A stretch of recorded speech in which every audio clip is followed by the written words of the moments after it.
دولتا ترکا فاشیست جی 25 سالان و ریبر عبدالله اوجلان دیل گرتیه. هر وها جنیزی 3 سالان و تو آگاهی جریبر آپون ناین گرتن. اندامین انجمنا مالباتین شهیدان ین نافچه احرزه گوتن کو تواهی پیکاتین لسوریه جیان دکن گریدایی فکری ریبر عبدالله اوجلانن.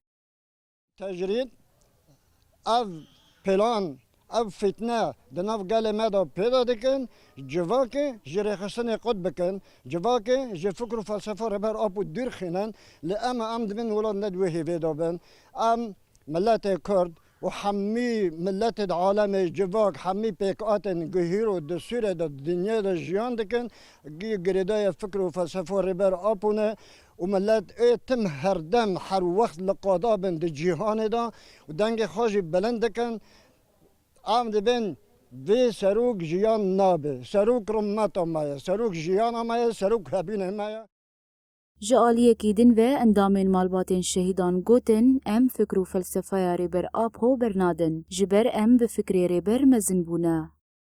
ت قانون دا ت دولت دا نامش انسان که عمری خو 7 سالی بو تجرید لسر چه ببه لأما ام همه ام گی به فکر و فلسفه ریبر آپو و ام گریدای نه و ام فکر و فلسفه ریبر آپو ام برنادن تجاری و ام بوی فکر و فلسفه ام مازم بون.